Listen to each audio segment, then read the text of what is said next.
Is Sean Payton overrated? I have to ask this question. A lot of people have rated him as one of the top coaches of all time and all these type of things. But my thing is, okay, what have we seen with Sean Payton? Yeah, Drew Brees, it worked out. You got one of the best quarterbacks of all time. What has this guy done for me lately?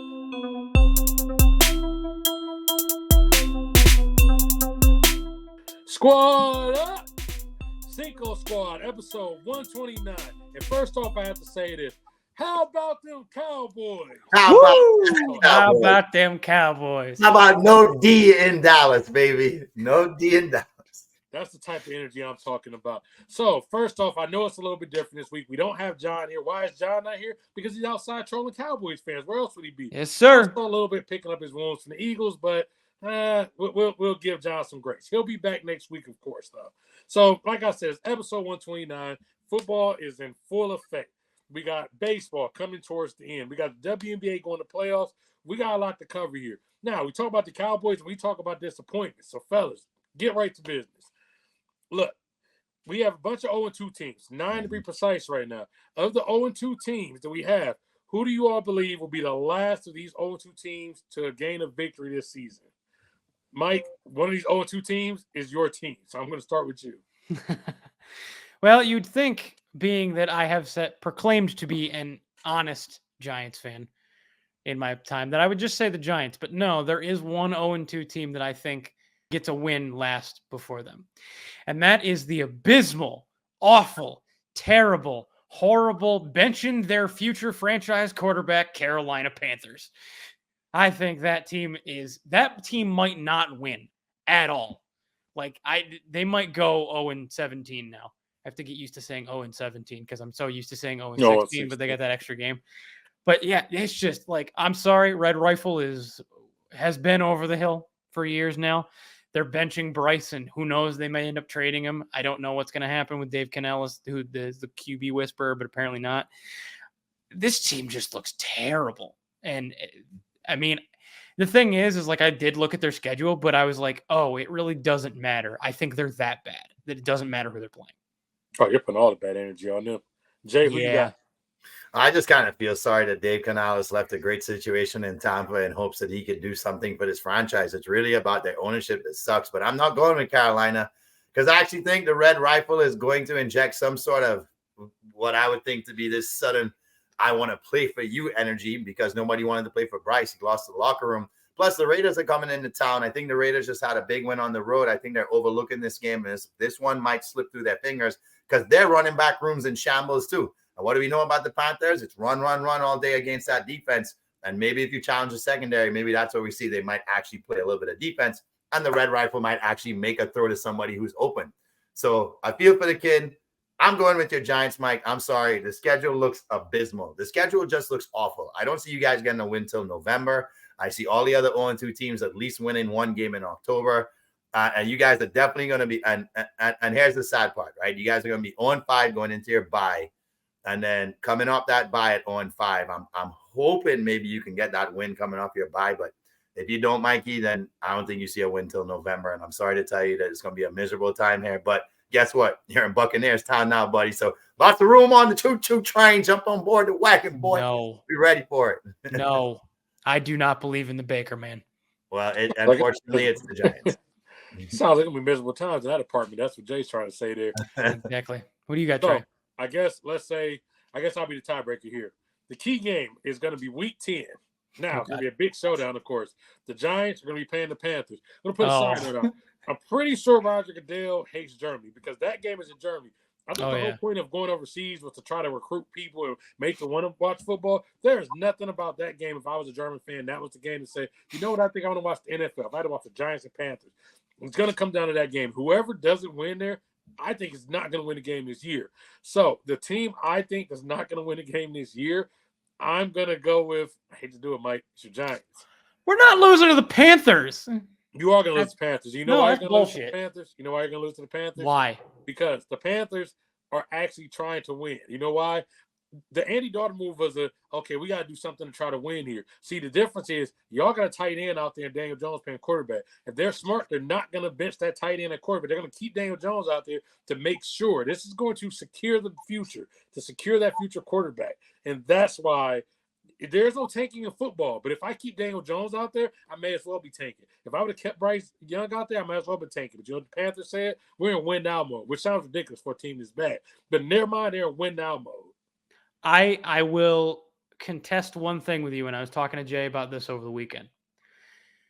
So remember how I said that they're going to cut Jones after this year because they don't owe him any money next year?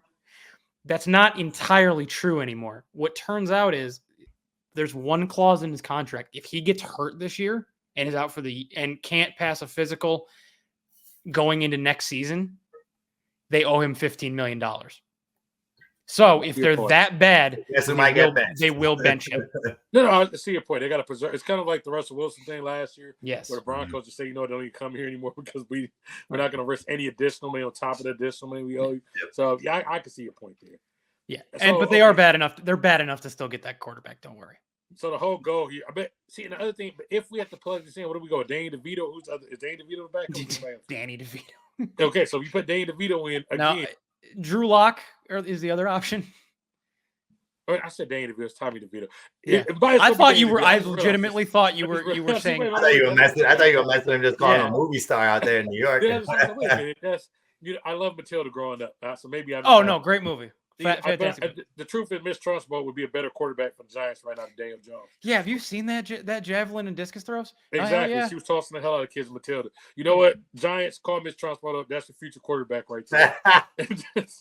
She's a little old now, but yeah, no, for sure. Definitely take my chance with Miss Trunchbull. Tell you what, guys, you won't believe the stuff Sister Jean can still do at 105. She's good to go. Oh, Jesus Christ, Jamie.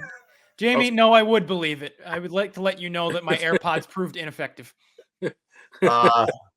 Chicago Loyola fans don't hate me, guys. We just joke about this. We do. The joke is that Jamie's really old, and Sister Jean married to Sister Jean. Married to Sister Jean. Sister Jean is a legend. Sister Jean can't let anybody know. Okay, so speaking of 0-2 teams, like I said, we got 9 0-2 teams right now currently. Of the 0-2 teams, which of these teams do you think is most likely to figure it out, try to make the playoffs? These 0-2 teams. Jay, who you got? Well, I know a lot of people want to jump on side that Ravens bandwagon. Why not? Because the Ravens are built to win the Super Bowl this year. But I think the Bengals are also built to win right now with the talent they have on both sides of the ball. We know that they're going through some injuries on both sides of the ball, but they put up the best dogfight we've seen anybody put up against Kansas City other than San Fran last year in the Super Bowl, which obviously took them to overtime. And I feel like they showed us last week that they still have that swag where they can compete and beat anybody. Also, they get a chance to gain some momentum over the next 5 weeks, which includes a home game against the Commanders. Then they play the Panthers, the Giants, and the Browns. And sandwiched in between that is the Ravens, but it's in Cincinnati. So here's the problem with the Ravens schedule, why I'm not choosing them. They're tasked with playing the Cowboys, Bills, Bengals.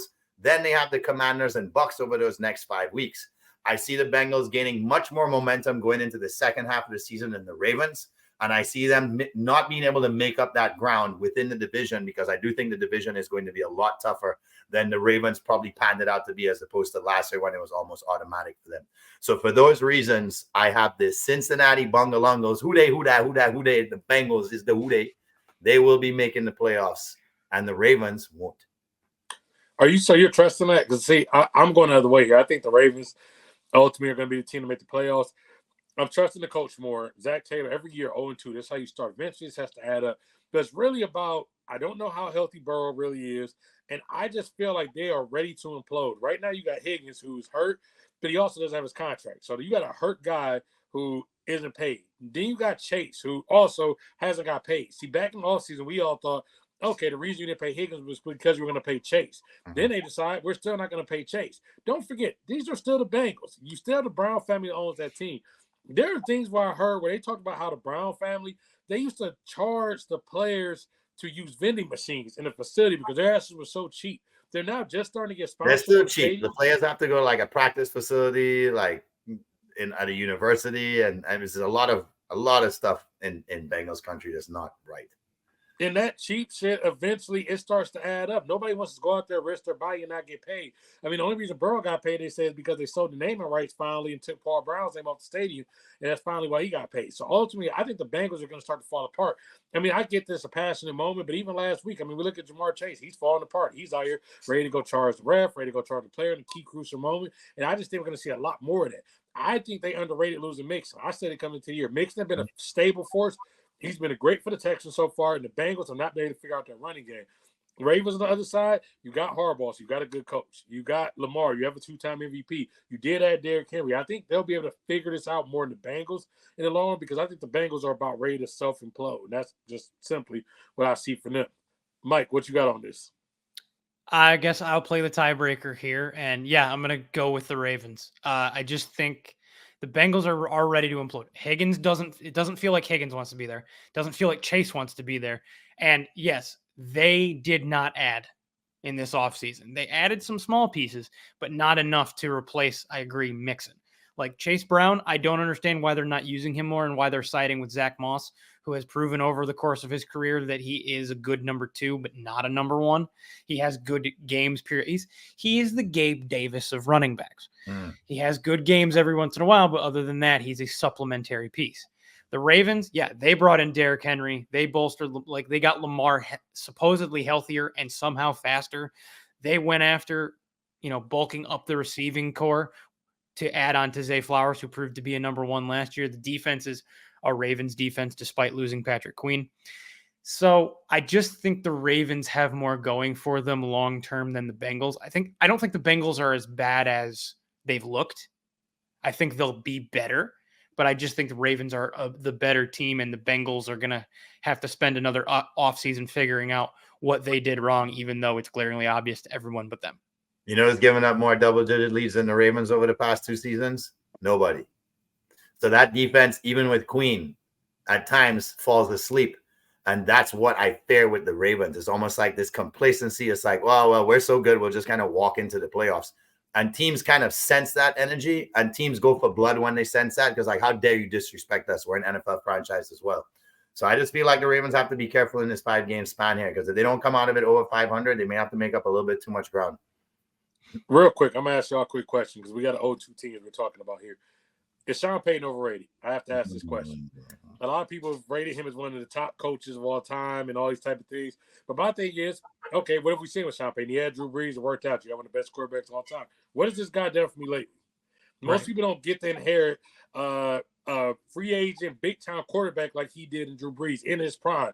What has he done for me lately? What has he done for me outside of Brees? Everybody keeps telling me this is great. I know we wanted to blame Wilson last year. Then he goes out here, he gets 48-year-old Bo Nix, and they want to explain to us Bo Nix the second coming to Drew Brees. Get the fuck out of here. That means you're not evaluating. There's nothing about we saw Bo Nix at Auburn, Oregon, or anywhere along the way that made us think that this guy was going to be Drew Brees, unless you just want to force me to do this. To me, I don't know. Sean Payton has answers to go. Don't get me wrong. He's a good coach, but the thing is, when people start to talk about somebody won a Super Bowl, they basically say he won a Super Bowl, he's excused for the rest of his career. That is not excused for the rest of your career, because you won one Super Bowl with one of the greatest quarterbacks of all time. And also, it was their year. So I don't know. To you all, do you think Sean Payton is overrated?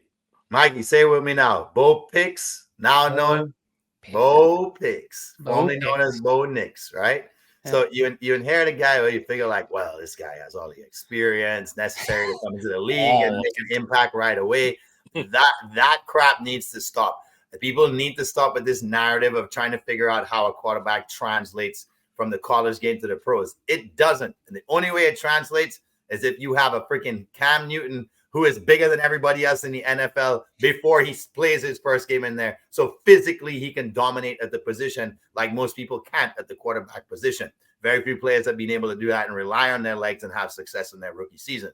So given that Bo Nix isn't a physically imposing force, or Bo Picks, as we like to say now, I don't see how they figured this was going to work in their favor in what is now put it this way, Gardner Minshew is not the worst quarterback in the league. In that division, sorry. So you got the worst quarterback in your own division. How are you supposed to compete when you can't even make it out your own division, which, by the way, has Kansas City in it? So I don't know why he continues to get this. Like you said, what have you done for me? Me thing. I don't know why he keeps getting this pardon of being able to be the guy who took New Orleans to that magical run. We know it happened after Katrina. The timing was perfect. The city needed it. So it's almost like it synced so well that he was lured in this sort of energy that like he did something magical for the city of New Orleans. Great. Well done. Job well done. You did something that really helped lift the city up in a moment that needed it. But like you said, Trey, what have you done for me after that? They didn't even did they make one NFC championship game after that? I think that was it. The one with the Rams and the tackle and all that shit. Mm-hmm. But other than that, no. Mike, Sean Payton, your thoughts on him?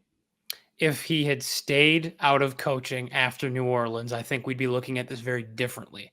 I think the Broncos years have tarnished his successful legacy because he would have been he rode out on the coattails of the whole Katrina Super Bowl thing where let's focus on like that is an amazing thing that he did for the city of New Orleans, and he will and forever should be a hero to the city of New Orleans along with Drew Brees and that whole team, because that was a very special thing that went above football. What they did and what they represented for that community is above football.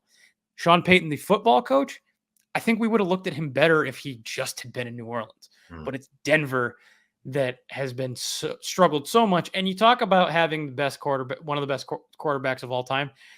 I mean, he got Russell Wilson, not the same Russell Wilson from Seattle, but he had Russell Wilson. You would have thought he would have had some more success, except for he didn't like Russ. Yeah. So that just didn't work. That dynamic didn't work together. And we've talked 1,000 times before about how chemistry and team dynamic and culture matter in professional football on top of everything else in professional sports. Well, you know what he did? You know what he did to Russell Wilson? He dropped the first name and treated him like Wilson the volleyball on Castaway. See ya. Right. Wilson, I'm sorry. I want Sean Payton to start screaming that when they play the Steelers. But yeah, no, it's just at this point, I can't see myself putting him. If you made me make like my top 5 or top 10 coaches of all time, I don't know if I'd put him in there. It'd be hard for me. It kind of reminds me of the John Gruden thing when John Gruden. Right. Yeah, that's a good point. If he would have stayed his ass in that booth, we wouldn't have felt way about it. We kept saying, this guy's a genius. Look how smart he's on the Monday Night Football. Then he goes out there, fucks up the whole radio situation. We're like, he did have one of the best defense all time. Yeah. Damn, Tony Dungy did build his team up. Is he really as great as he is?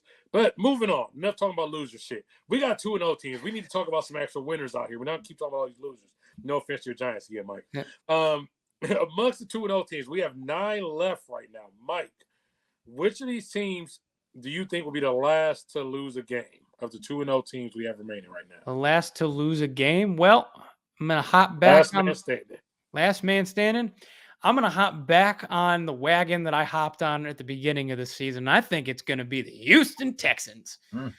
Because let me take a quick look at their schedule. Okay, so they're at Minnesota. Then they play the Jaguars, Bills, Pats, Packers, Colts, and Jets. They can win all those games. That's a very I don't shake your head at me. Yes, they can. They can win all of those games. And I think they will win all of those games. So I'm really on to the Texans this year. If not for the fact that they played in the same conference as the illustrious Michael Jeffrey Jordan Mahomes, I would say outright they're going to the Super Bowl this year. That's going to be a tough ask against the Chiefs, but I think they got a shot. They have a shot. They have a shot. I didn't mean to disagree. Yeah, and it's just because that loss is coming prior to them getting through that gauntlet in that point in the season. I think we're undermining how good the Bills are, and I really debated the Bills for a second, but I'll tell you why I could not go with the Bills, because this is where it gets really stupid for the Bills very quickly. Oh yeah, it does. Right, the Bills over the next 4 weeks after the Jaguars at home are at Baltimore, at Houston, and at the Jets. Come on now, they ain't getting out of that. The team is the Kansas City Chiefs, and here's why. And I'll tell you when they lose. They lose in week 8. And most people are like, well, how do they lose in week 8? They have to go to San Francisco. San Francisco has that game circled. All right, you beat us in the Super Bowl. We want to get our revenge. Problem is, you're getting Andy Reid off of a bye week, and that doesn't work out very well for the opposing team when you got to play an Andy Reid team coming off a bye week. So they're going to lose in week 8 to the Las Vegas Raiders, who handled them in Las Vegas last year. And when I tell you they handled them, they put the beat down on Kansas City. Antonio Pierce circled that game as well. He knows that he has a better team this year than he had last year. He's piecing players together All right, they were banged up in that game, and they still put their hurting. They were hurting the Chiefs with third and fourth string receivers. So I think that they're going to be the reason why the 72 Dolphins get to finally pop that champagne in Week 8. Mark it on your calendar. Vegas will be the first team to beat the Chiefs, and that would be the last team standing unbeaten in the NFL at that point. Wow, you're trusting Mr. Pierce here. You're trusting Gardner Minshew. That's more of the question for me. I like Antonio Pierce. Yes, I am. To take out Andy Reid and Patrick Mahomes. Mm-hmm. That's Patrick Michael Jordan Mahomes, not just Patty Mahomes. Correct. Senior. That for some reason, no matter who's the head coach, the Andy Reid has had problem with the Raiders. No matter who's on the sideline, no matter who's throwing the ball, they have had problems beating the Raiders, and I don't think they've swept them in the last 4 years. I'm gonna go off the board here. I didn't even think I would say this when the year started. Don't say it. Say it. Say it. Where do y'all think I'm going? Baker Mayfield and the Tampa Bay Bucks. Absolutely not. Oh, damn it. You're going with the Saints, aren't you? No. Oh. There's a team up there in Pittsburgh. No, he's not. Really? Over. No, get out of here. From what I've seen, the Pittsburgh still have the best defense in the NFL right now. And that alone is going to keep them in every game. Now, the back end of their schedule is really, really, really tough. But we said the last team standing. Their upcoming schedule, this is the point where they got to win. I think Tomlin knows this. Why I think he's put the chips on these games. Right now, the Steelers' upcoming games, the Chargers, Colts, Cowboys, Raiders, Jets, Giants, Commanders. That's a path that can get you to 9-0. Now, I'm not saying they're going to go to the Super Bowl or anything. I'm just saying with that path, when you look at it at Dallas? I can't remember if it's ad. I just got a list. I can't remember if it's ad. Somebody can look it up for me. But either way, based on I question whether or not they could. But to be honest with you, does it matter if it's at Dallas? We just see what the fuck Dallas looks like when they play at home. Everybody travels. The Steelers fans always travel. And Dallas got their ass slaughtered in Dallas by the Saints. Why can't they go to Dallas if it's that? The Colts, they're up and down. They're going to get Anthony Richardson. They're going to get Anthony Richardson. The Chargers, it's going to be a fucking 6-9 this weekend. Yeah, this is going to be a 6-9 type game. The Jets, Aaron Rodgers will be available there. The Commanders and Giants definitely got a shot to win there. Now, the back half of the schedule, that's when it gets really tough for the Steelers because that's when they go in and they have to play all their division opponents, the Chiefs and the Eagles. That's the end of their schedule. That is about to be a brutal schedule. The Chiefs and Eagles are only so I'm not saying, like I said, I know people are going to clip this out and they're going to say, no, this guy just said the Steelers will be last team standing. There was a year back, I think it was the COVID year, where the Steelers came out and everybody's like, this team isn't that good. Why are they still 10-0? I think this is that year again where the Steelers are going to be one of the last. They were 11-0, and they lost 6 in a row. And I wouldn't be shocked if that's how this goes. I'm not saying that's how this goes.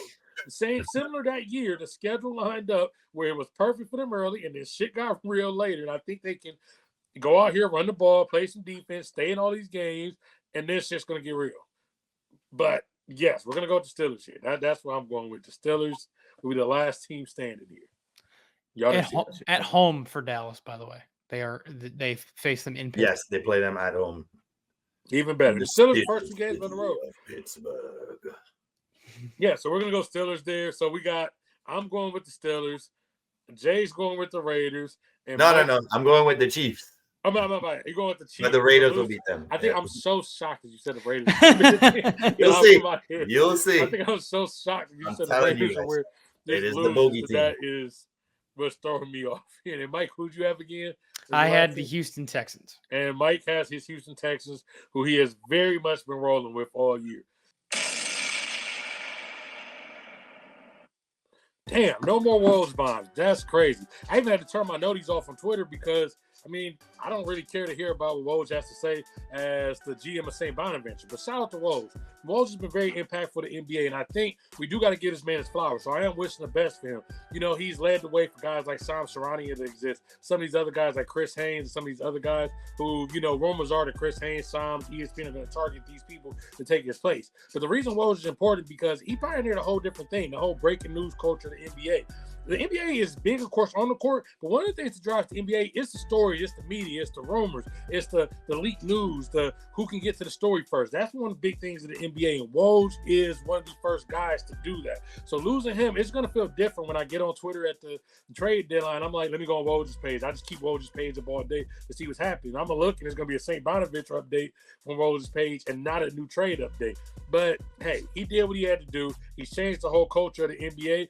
And hey, he deserves to be able to retire and go out, help some kids out at St. Bonaventure, and help out as an alumni to be able to build that culture there. So I hope he is successful there. If he's not, Woj, please come back to the NBA because you have been very impactful for all of us NBA fans. So shout out to you, Woj. So as I was just talking about the Steelers being underrated, because y'all definitely underrated my Steelers right now. Yeah. Every team has somebody who you look at and you say, man, that team is not the same, but y'all ain't really paying attention to that dude. He's underrated. Every team got that person. Jay, who do you think is an underrated person that he just ain't getting enough respect? In the team, you take this guy out the equation, that team just isn't the same.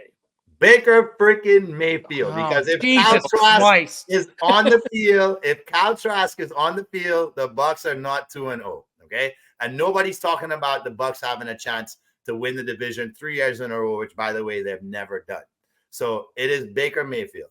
He's getting a little more credit now. People are giving the Bucs. At least I saw Stephen A's top 5 list had the Bucs at 5, and a lot of that has to do with the fact that Baker is not turning the ball over. Now the offensive line is a bit of a concern because Aiden Hutchinson probably had season stats in that game alone. I think he had 4.5 sacks. That's a whole season right there for some people, and that's a concern for me. But that's not up to Baker to fix. And on top of that, Baker found a way to scramble out of that pressure and still applied pressure to a defense that knew what to do to get to him, yet he still ended up winning the toughest road contest that they will probably have in the first half of the season. A lot of that had to do with him taking care of the ball. So I know you got to be a homer with the Steelers. I got to be a homer with Baker Mayfield here. Put some damn respect on the Baker man's name because the Bucs ain't just starting 2-0. This trade's going to keep rolling, and you'll see when the Ravens come in town how the Baker man puts some pressure on that defense, and then people are going to be talking, well,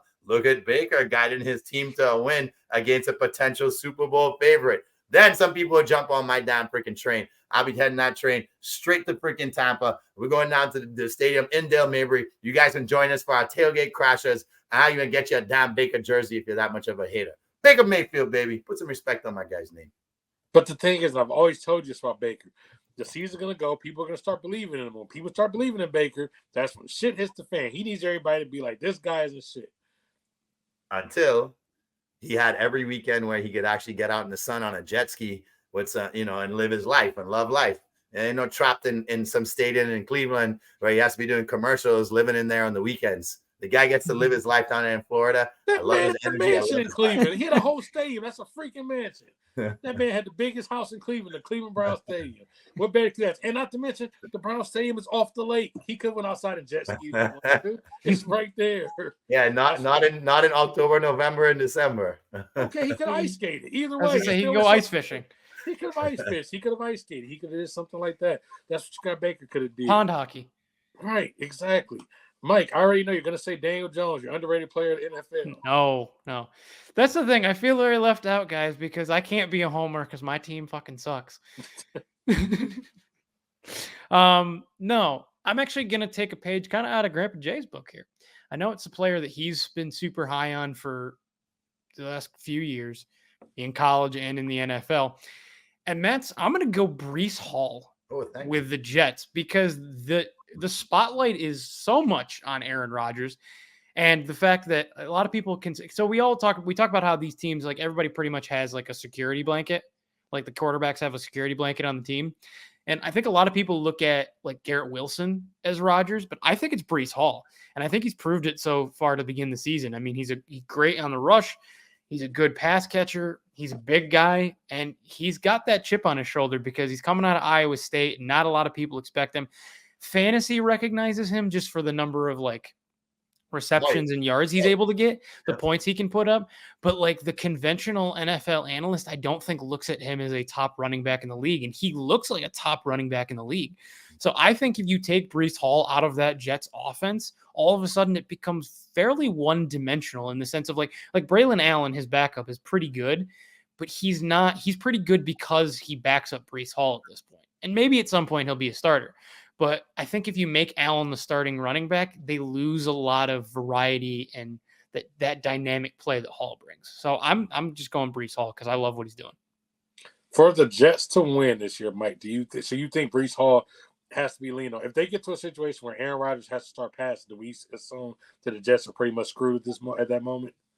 If he has to, yeah, I think If he has to pass to just his receiving core, I think they're screwed because outside of Garrett Wilson, the next highest rated wide receiver is Mike Williams, who we know has been suspect health-wise. Well, he's on the mend, and it showed last He is week. on the mend, but still. And you do have Alan Lazard, who you have chemistry with, but he hasn't really been a great option for him even when he was in Green Bay. They had minimal chemistry. So Right. So yeah, I think for this Jets offense to really work the way it's supposed to, I think Brees needs to be heavily involved at all times. No, makes sense. I don't think they can lean on Rodgers at this moment. No. Because I just don't think he has enough left in the tank. I said it before the year, I still feel like that. He doesn't have enough left in the tank because Aaron Rodgers is Aaron Rodgers in name, but he's not Aaron Rodgers in ability at this moment. Yeah, it's never going to be again. It's simple as that. Right. Man is 40 years old with multiple injuries, Achilles. The clock ain't turning back. Right. How many, dark rooms the man sits in and, How much tries meditation to he does. his way. It is what it is. We're done with that step. But for me, underrated player, I'm going to go with James Conner. I think James Conner definitely, he's one of those guys who he just puts his hard hat on. He just plays. He's never flashed. He's not going to put up these crazy highlights. We're not going to be on Sports Center watching saying, damn, look at James Conner. James Conner in the 3 seasons that he has been with Arizona has 29 touchdowns. He has 700 yards in the first 2 seasons, over 1,000 last season. And the thing is, it's a balance. Right now, you're looking at Harrison Jr., who stepped up. He looked crazy last week. He looked crazy last week out there balling. Kyler looks like he's found his life back, as far as a quarterback. But James Conner is stable. He's a good guy in the locker room. He can run. He's gotten better at pass catching. And as you start to look at Arizona, we start to get late in that year, he can bruise some teams down. If you have Kyler's finesse, you start to look at Harrison, you look at what's the tight end out there name?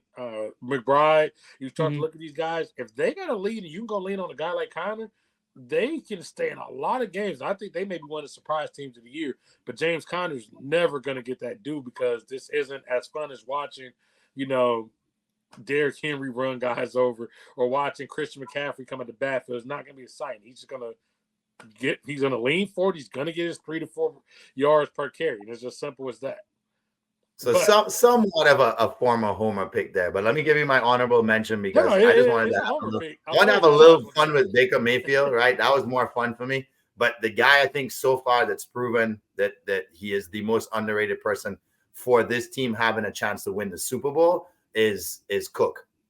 Because if he continues to at least absorb some of what would be potential hits to Josh Allen's ribs, knees, things that could potentially make Allen ache a little bit more and be questionable week after week. If he could be the guy that takes that pressure off of Allen to have to do the work at the goal line and to pick up those 3rd and shorts, if he could really come out and stay healthy and be that dude for them like he was last week against the Dolphins, I truly think people aren't realizing how important he is to a Super Bowl run for them, just for the mere fact that Josh Allen could probably stay on the field or be less banged up heading into the playoffs.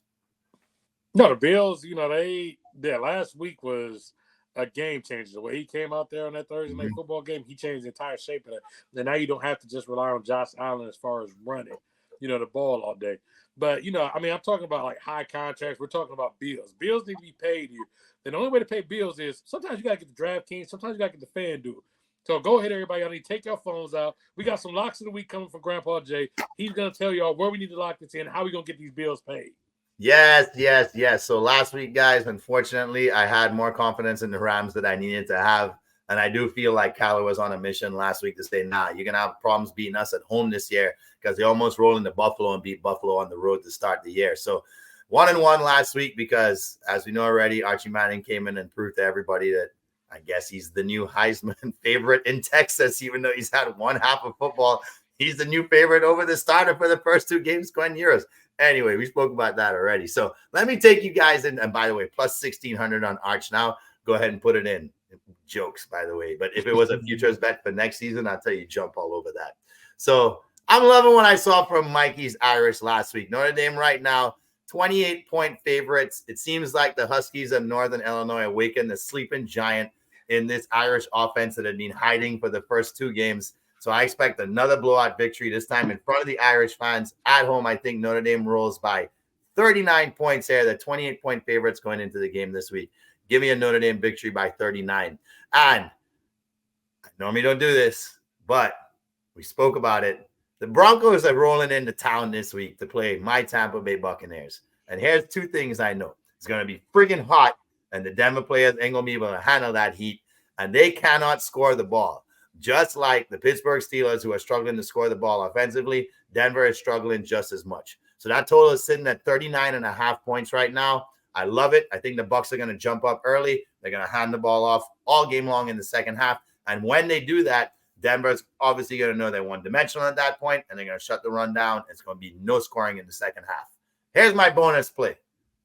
Give me the Packers to win straight up at the Titans on the road. Here's why. Until Will Levis proves to me that he's done making dumb plays, his team is vulnerable, and he's going to do something real dumb to lose them that game, especially against a good defense. Advantage Green Bay with a backup that is running a very predictable scripted offense. So, two absolute locks of the week. Take Notre Dame to cover 28 at home.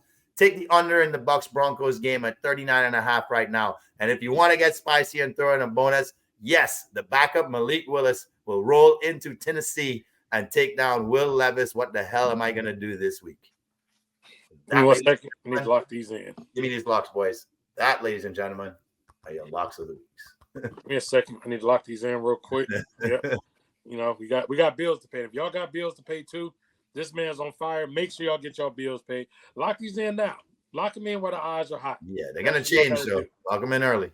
Lock them in early. Lock them in early. And speaking of early, is it ever too early with the AP poll? I mean, we put the AP poll out in college football, and, you know, we do it week 1. We do it week 2. We got weeks before we go to the actual playoff committee. But how do y'all feel about the AP poll this early in the year? Is it something we care about? Do we not care about? Should we just cut it and worry about it later? What do you think about that, Mike? Yeah, no, it's I mean, it's kind of too early because we're judging a lot of teams based on when they play cupcake teams after tough matchups. Like, so Texas jumped Georgia, and I get it because Georgia, you know, 1 point win over Kentucky. And Texas looked phenomenal. But at the same time, it's like I have a tough time doubting that Georgia is still not the best team in the country because it's Georgia. And they have 2 losses over the last 3 years, and they were both to Alabama. Other than that, they've won national championships. So I just think there's so much every year turnover with teams jumping, like going in and out based on how they play and things like that, that do we really have an idea of who the best teams are? Plus, if we're expanding the college football playoff to 12 teams, okay, we've covered almost half of the AP poll now. So that's really the only thing that matters, really, at this point. Yeah, I mean, for me, I'm always been of the mind of once they kind of start doing the playoff, like even with the 4, the AP poll didn't mean so much because the committee could have a completely different feeling about these teams with the AP poll. The AP poll is based on coaches and all these other people. And at the end of the day, their opinion doesn't fucking matter. Their opinion is as much as mine because they're not the one that's actually going to put you in the playoffs. So I don't think the AP poll means anything later in the year. It only meant something back when the championship was decided based off the AP poll. At this point, I mean, we got Texas, Georgia, Ohio State, Bama, Ole Miss. The chances are these will not be the top 5. You know why? Because 4 of those SEC teams are going to take each other out at some point. Yeah. But also, agreeing with Mike there, early in the year, everybody hasn't always played the top teams yet. Like Ohio State, we haven't really got a crack at anybody yet to even prove how good we are. Do I think we're the best team in the country? Yes, but we haven't got a shot at it to show we're the best team because we had a bye week already. We played Western Michigan and we played Akron. We haven't had a shot to really go out there and prove it. So, no, I think the AP poll is there because it's almost like a tradition. We're not going to just take this out. But then I kind of wonder this. Who gives a fuck about tradition in college football anymore? We stopped caring about tradition. We started bringing USC and bringing them all across town to play in the Big Ten. We start taking out rivalry games. So is the AP poll necessary? Is it just because of tradition? I don't get the purpose of the AP poll. What about you, Jay? Well, first of all, let me big up Mikey for almost setting up a nice little hype up there for what will be the game of the week, not this weekend, but next weekend because Georgia's on a bye and Georgia's rolling into Tuscaloosa, Alabama. Next weekend, boys. So we got ourselves a matchup there where we're probably going to have who knows? It might end up being a national semifinal preview. Who knows? Maybe even the finals because we've seen that happen before. And the reason why it hasn't happened before is they pitted them against each other. So it couldn't. So now there's a shot at it. But here's what I think about the AP poll. It really just puts a stamp on the fact that the SEC and Big Ten are miles ahead of every conference right now. And college football is only using it to provide weekly hype around top 10 potential matchups within those conferences. Right. So all it is hype for the viewers to be like, oh my God, number 2 is playing number 6. It's going to be a great game. Number 3 is playing number 7. It's going to be a great game. Number 1 is playing number 3. It's going to be a fantastic game. 2 is playing 4, whatever it is. So it's just a great hype on a weekly basis, because without those rankings, the average fan won't really understand how good that team is. It's when they see that high number, like, oh, this must be a good team. Maybe I'll take some time and look at this game. So they'll bring that viewer in that isn't as connected to the game. And so because of that, they'll continue to do this, because that's how you bring in a new audience. You kind of tell them, okay, choose a team with the colors you like that's one of the top teams, and keep following them, because their team's going to be scheduled to play really good games. And as the conferences keep combining, it's almost like maybe every damn game might be a good game for some teams. I mean, if Florida was relevant this year with that gauntlet schedule, they might be playing a ranked game every week, and it'd be ranked team versus ranked team all the time. And that's basically what they're trying to set up, is they're trying to say, look, the regular season is still relevant. Look at these top ranked teams playing each other. It's worth your time. It's worth you sitting through this game. We need the viewership to stay up and not just be big going into the college football playoffs. So we know why they're doing this. Of course, it's irrelevant, but it helps to hype the games up on a weekly basis. All right, people. So can somebody let me know how the odd makers or voters assess any position outside of QB when it comes to the Heisman hopeful candidates? Here's where I'm confused. Arch Manning was super impressive last weekend, but let's remember who they were playing against, all right? Wasn't some kind of big-time SEC defense. We're talking about UT San Antonio, Texas. And I'm wondering if they kind of put their scrubs in there too, because the game was out of hand pretty quick. But here's where I'm confused, right? Did Travis Hunter not just average 10 catches per game on an average of 114 yards per game and score 5 touchdowns over his last 3 games? Or am I just dreaming this up? I mean, did he also not contribute to the defensive side of his team's success as well? This is a two-way player, something we have never witnessed before, at least in my lifetime. And one half of football is all we needed to declare Archie Manning a better suitor for the Heisman than Travis Hunter. Here's the thing, right? I think the kid is going to be great, but let's agree on one thing. If this is not the definition of prisoner of the moment, then call me a fool for thinking that the quarterback bias attached to this award just took another step in the direction of QB only award. Because I mean, why even give out the Davey O'Brien Award if it is like almost an exact replica when it comes to the Heisman Trophy? I think it's time we recognize that we have someone who is hands down the best player in the country, because he's a two-way player, and there's no reason this kid should be jumped by someone who's played one half of football after he's balled out for 3 freaking months. Come on, guys. Let's get it right for once. Let's stop being so freaking QB biased. Actually, that is a good point. That makes sense there about the common fan, like you said, the 2 versus 4 and all these type of things. So I can see your point there. I mean, you're using your thinking cap. And, thinking caps. That's what Mike always does. Mike always has something on his mind. He has a Notre Dame thinking cap on right now.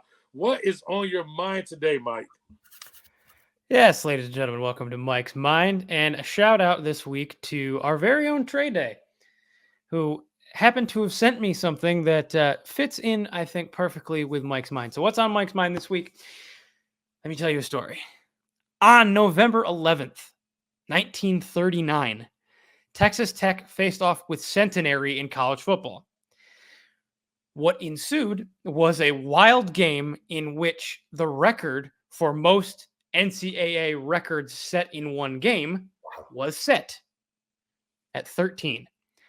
So it began with over 2 inches of rain to start the day, which caused a muddy field in which the teams punted the ball to each other 77 times in an attempt to gain good field position, because both teams realized that conventional offense was useless in the mud. 67 of those punts were on first down. I was about to ask that. Yes. 42 were returned. 19 went out of bounds. 10 were downed. 1 was a touchback. 4 were blocked, and 1 was fair caught. Jesus. Each team only attempted 1 field goal apiece, and both missed from 11 and 18 yards out, respectively. They were both short. The game ended with 30 yards of total combined offense and a tie of 0-0. Here were the 13 records set. Most individual punts at 36.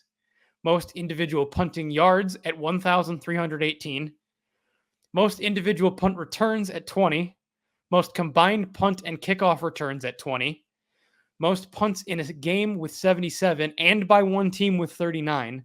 most team punt returns with 22, most total punt returns at 42, fewest plays at 12, fewest plays allowed at 12, fewest combined plays at 33, fewest yards gained with 30, and fewest rushes with 28. Mm-hmm. You talk about for the punters earning your scholarship. I mean, Exactly. That was their day. Hey, guys, it's a good thing John's not here right now. John would be striking a pitch on this one. This one would have made him very excited to hear about the stats of this game. So I think the punts ruined that. I think the punts ruined any like love of a defensive, because it wasn't even a defensive game. It was just a punting game. Yeah, it's literally punt. Okay, I'm just gonna punt. You know what? Offense, you sit on the sideline. I'm just gonna keep punting. Exactly. It was insane. That's. I think like at some point when the trend became first down punt, and then the coaches almost played cat and mouse. I wonder how long it went for until they were like, okay, we'll actually snap the ball on first down and run a play. You know what I mean? Like, how long did that cat and mouse? And just like, well, screw it. You're playing for field position, so I'm gonna do it too. And they just went back and forth how many times consecutively on first down until they actually went to a play. Was somebody that's smart to do a fake punt? A fake punt, yeah. Yeah, I'm saying at some point you do a fake punt. You still have the punt unit out there. You snap it to the up back. Yeah. Everybody assumes you're punting. Now maybe you finally get, to range to get a 4-yard field goal attempt. So have the fullback just block for the punter and see if he can pick up some yards. 11-18 on a field goal. So maybe you can try to do that. I mean, that was crazy. That was a lot. That was a lot of bad records. I mean, speaking of records, the WNBA, it's been a record-breaking season. I mean this in the best of way. I mean, you've had Caitlin Clark go out there. You've had Angel Reese come out and break records. They've broken records as far as viewership, as far as attendance. So it's been a great year for WNBA. But Asia Wilson, first 1,000 points. Wilson has broken the record. Shout out to Asia. But now we're here at winning time. The playoffs of the WNBA starts this Sunday on the 22nd. One thing I will say about that is I wish they would have started on Tuesday instead of Sunday, kind of similar to what I said about baseball. You go out here, you get your momentum. Don't start on a Sunday and go head up against football, because now everybody can focus on football. And they could have made a whole rollout if they would have went to Tuesday.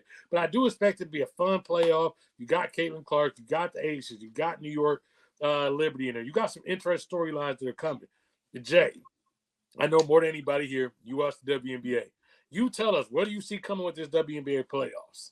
All right, so here's what we can expect to happen. The New York Liberty are going to be hard to beat this year. And consider this.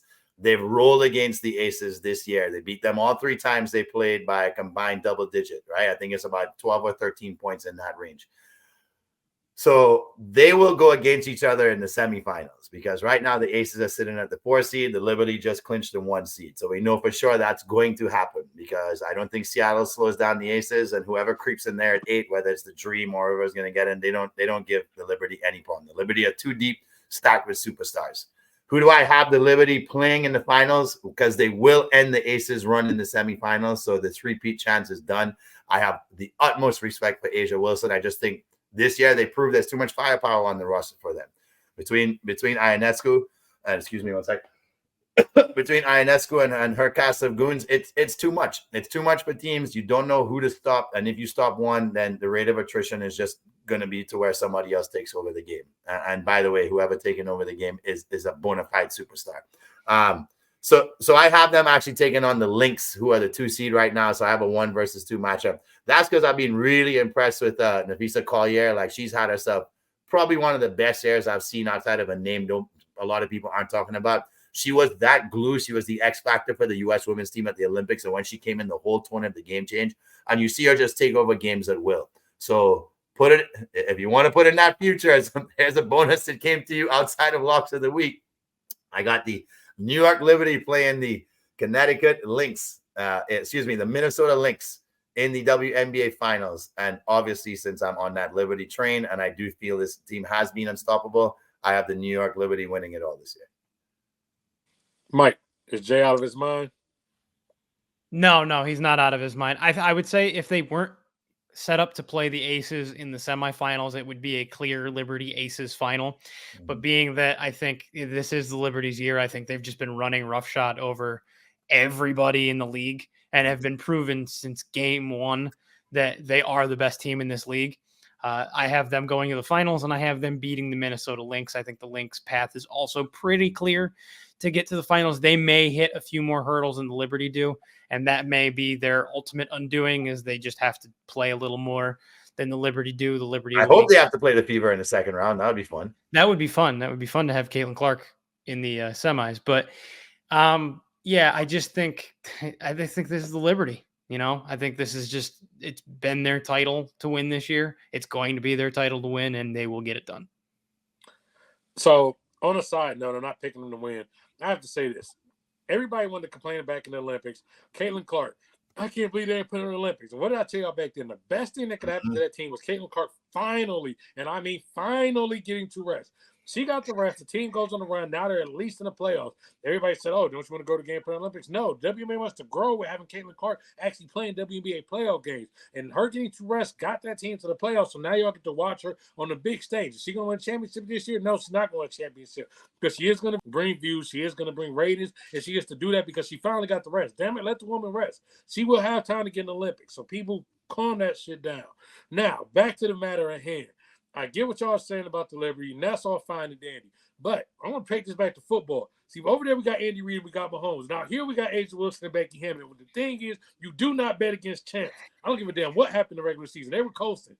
And when it comes down to the championship, when it comes down to the playoffs, now it's winning time. I trust when you got the best player in basketball, you got the best coach in basketball, I'm going to trust that until further notice. We've seen this all the time. We've seen it whether it's been LeBron in the NBA, whether it's been Mahomes and Reid in the NFL. Sometimes teams just coast. So you know what? We got to say that energy. We've been busting our ass, whether it's been A'ja Wilson having to go to the Olympics, going to back-to-back championships. I mean, I think, honestly, they coasted. I think now it's going to be time to turn that shit up, and they're actually going to take the Liberty out. I'm not saying it because I don't think the Liberty are good. I do not bet against winners, and I think A'ja Wilson and Becky Hammond, those are those type of winners. The Aces still have a stacked team, so it's all said and done. The Aces are going to go three-peat. Aces will three-peat. Chiefs will three-peat. That's how this is going this year. This is going to be the year of fucking three-peat. Well, I tell you what, though, right? Just because Brianna Stewart is playing at a level where I think she can match A'ja Wilson's energy on the court, not her productivity, but her energy on both sides of the court. Obviously not as dominant defensively, but still a disruptor. That's where I feel like it'll be a dogfight enough that if she takes some of Asia's production away and takes some of those offensive rebounds away that the Aces really rely on because they haven't been shooting well this year, I feel like that might end up being the X factor, because Brianna's just as much of a dog when you watch her compete. And that's really what you need. You need to match the energy of the best player in the league, because A'ja wants to take everybody out. Like, she's so dominant on both sides of the floor. She's also two-time defensive player of the year. So, I mean, this woman's just killing the league, and the Liberty are the only kryptonite standing in her way from a three-peat. And I'm like you, man. I'd love to see the three-peat, because I love when teams have success like that. I watched two of the Liberty games against the Aces, one healthy, and they were healthy in one, and they weren't healthy in the other. The one they were healthy, they competed a lot more, but it's just too much firepower coming at them. Oh, they're stacked. I think it's going to be interesting. I mean, for the sake of the WNBA, please let's advertise this. For the sake of y'all out there, yes, watch, tune in. There's going to be some exciting basketball. Hey, but here's what they got right. Game 1 of the finals is October 10th. It's a Sunday night, but the game is the Bengals versus the Giants, so nobody in New York is going to care. So if the New York Liberty make the finals, they're tuning in to see that New York team, because who gives a shit about the winless Giants on October 10th playing a game against the Bengals? I love you, Mikey. Anybody that knows me knows I'm a sucker for a good expansion draft. While the WNBA did announce recently it's going back to Portland, I'm focusing on the NBA, where it looks like they may end up heading to Vegas and Seattle, two places that make sense. ESPN put out a mock expansion draft on the subject, where two writers drafted the teams, and then Bobby Marks discussed the rules. And what really got me was these rules and what they were in 95 and 2004, the last two times we had an expansion draft. Can we, for this next one, cut the bullshit about this percentage of salary cap, where they're only allowed to use 60% of the salary cap that the rest of the teams have the first year, 80% the second year, and then finally they get a full one the third year? Just let them compete. I mean, if you're going to let teams protect up to 8 players, they're going to have bad rosters anyway. They're going to be making these trades and moving for the future. So just let them spend the money. And frankly, if players want to go sign in Seattle and Vegas, you should just let them. Don't restrict these teams based on this stupid salary cap rule to keep things competitive. If you want things to be competitive, let them compete. That's all I'm saying. Okay, so that probably was a smart move there. Actually going against the NFL there because, like you said, nobody's going to give a damn about them. The thing about the NFL is you get a lot of stumping. And where did we start this show? We talked about the Cowboys. And they got their ass stumped out. But you know what everybody's favorite time is? Your favorite game. It's time to play Stump. The Squad. Yes, sir. Tell everybody at home what's going down. All right, boys and girls, ghouls and goblins, and everybody in between. Thank you guys for reaching this point in the show with us. This is our favorite time when we play Stump the Squad. What do? We try and stump each other with sports trivia questions. If you want to play along with us and you get it right, give yourself +2. If you get it wrong, give yourself -2. Don't cheat and use your phone because we don't. You know everything. We just pretend like we don't. So we always want you guys to do better than us. We always want that fan to give us and show us up here. So if you end up getting more points than us, make sure you like, comment, subscribe, and let us know you guys suck at Stump. I'm the real champ. Bring me on the next show. And you never know because we might just do that. Mike, real quick, before we start, what is our tally right now? So our tally as we speak, we have a 3-way tie right now between John, Jamie, and Trey at 1 win apiece, and then me all the way at the bottom at a good old goose egg. Is it going to be Mikey's week? Let's see. Mikey, start us up. Works out that I begin as we're going to talk a little WNBA, guys. So aside from Asia Wilson's incredible 1,000 points this year, the top 5 scoring seasons came in 2023, except one. What year did that one exception happen? Is it A, 2006, B, 2007, C, 2008, or D, 2014? 2014 is outlier. You know, it's Diana Taurasi, and Diana Taurasi's been in the league for 19 years. I think it's the 05. It wouldn't happen in a rookie year. It didn't happen in the second year. Did you say 06 was a choice or 07? 06, 07, 08, 14. 06, 07, 08. Give me 07. Okay. I'm going 08. Okay. So 07, 08? Yep. This week I have successfully stumped the squad. Damn, it's 14? 6. 2006, Diana Taurasi. It was Taurasi. Yeah, we knew it was her. Just know when. All right, who's next, Mikey? All right. Because you were so gracious as to pass it to me, Jamie, I will pass it back to you. Of course. Well, you see, I'm gracious there, and I'm actually helping Mikey out this week because we're taking it to the diamond. So, Juan Soto just hit numerous milestones last night when he launched his 40th home run of the season and his 200th of his career. But it was where he hit the home run in T-Mobile Park in Seattle that leads me to my question this week because he joined a pretty prestigious list of players who have hit a homer in every current MLB ballpark. Can you tell me how many players have hit a home run in all 30 current MLB ballparks? Current. Is it 6, 7, 8, or 9? 8. You know, I've turned away from it so many times that I feel like I can't. I'll go 7. Ladies and gentlemen, Mikey took the bait this week. He had to take 7. Yeah.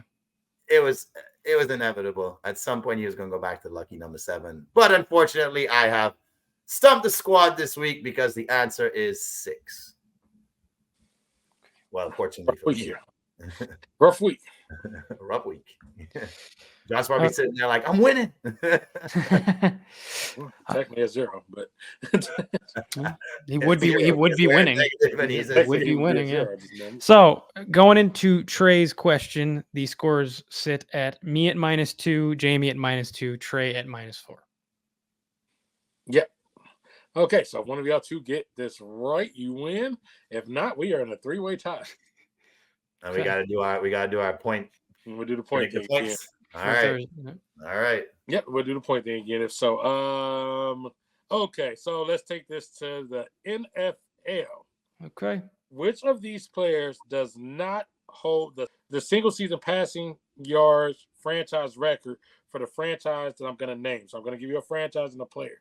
Tell me which one of these people do not own the single season passing yards record for that franchise. Okay. So we have Joe Namath for the Jets, Carson Wentz for the Eagles, Jay Cutler for the Bears, Carson Palmer for the Cardinals.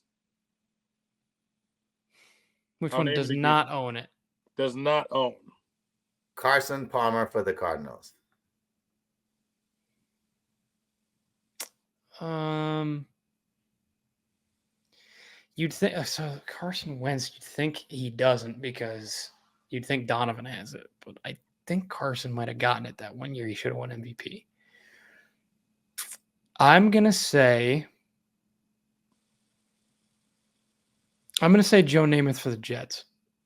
Okay, so we have Joe Namath for the Jets for Mike, and we have Jamie with Carson Palmer for the Cardinals. Because I think it's Jake the Snake Delhomme. Okay, so this week's Stump the Squad winner is nobody. We all fucking tied. Yeah. Jay Cutler. It was Jay Cutler for the Bears. So who has it for the Bears? Is it McMahon? No, it was something off the wall. Or Grossman. It might be Grossman. That year they went to the Super Bowl because they actually. It wasn't even that. It was somewhere off the wall. I was like, oh, really? Record. I'm kind of curious, real quick. Somebody in the meantime, think of what game y'all want to use for. Yes. I had an idea. It was Eric Kramer in 1995. Jesus, I don't even know the hell that is. One of the 7. Yeah, I said it was been there since 90. Wow. Okay, I propose this, gentlemen. The tiebreaker is the total points scored in the Monday Night Football Jaguars-Bills game. Interessante. Jaguars and Bills. I will submit my answer. Mm-hmm. I will say 56. Whoa, that's big. I wasn't going out there. 41. I'm not going to Price is Right you this week. Don't worry, Jordan. No, I should have waited last week. I will go with. I think it'll be more low scoring than high scoring.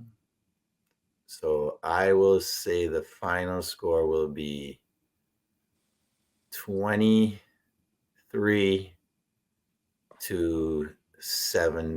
So I'm going to go one. Actually, I'm not going to do that to you. I'll go 43. 23-20. 43. Hey, what did you say you did the final score is going to be? 23-17, which would have been I would have gone $1 below at 1 point below you, but I'll go 2 points. I think I was somewhere around that vicinity. Was hockey. Yeah, 23-17, 23-20 is what I'm thinking. So you probably had it at 24-20 I was maybe. trying to do my math. Like, how did I come up with this? I think you came up with it. You probably had it at like I would think you probably had it as maybe 21-20 or something, maybe like a 1 point game. I think the Bills are going to win by a couple. I had 27-14. Okay, yeah, that makes sense. Yeah, but that's how I was like. I had a 27 to something was how I came to that conclusion. I don't expect Monday night. All right, so you're 41. I'm 43, and Mikey's 56. Yep. All right. May the best man win. The best man win. Locked in. In the meantime, everybody in the comments, submit yours. Let's see if any of y'all have a better over or under than us. Maybe you have better luck. But also, do not forget to go check out Locks of the Week. Don't forget, if y'all got suggestions for Mike's mind, shoot them out to us. Mike, do some research. Maybe we'll learn some extra things. In the meantime, make sure you do comment, like, subscribe. Another great show as usual. The squad will be back in full effect next week. We will have the full squad, the full quad here, back in full effect. We had to hold it down for our guy. He wasn't there. He's picking up his wounds. He's also making sure his Eagles get back on track and currently still trolling Cowboys fans. But like I said, that's right, because who else is wearing an Eagles jersey with a Cowboys hat on? Get him, John. Get him. Yes. Fully there, right in Jerry world. I was kind of hoping Jerry would come out and have a conversation with him. Maybe, to be honest with you, with the way the blocking went, I'm pretty sure John could have played offensive line for that team, and Dak Prescott would have probably appreciated him a hell of a lot more. I would, the line that he had that week. But enough of the Cowboys talk. Anyways, make sure y'all do like, comment, subscribe. We do talk back. Cinco Squad Pod 05 on all platforms. Make sure, like I said, we love to engage. Yes. The fans make the best part of this. So we will be back as usual next Thursday. In the meantime, catch us on socials all week. We'll be there for all the events. We'll be there for the start of WNBA playoffs. We'll be there for football every day of the week because football comes on every day of the week. So, once again, episode 129, episode 130 will be to y'all soon. Cinco Squad, out. Out, baby.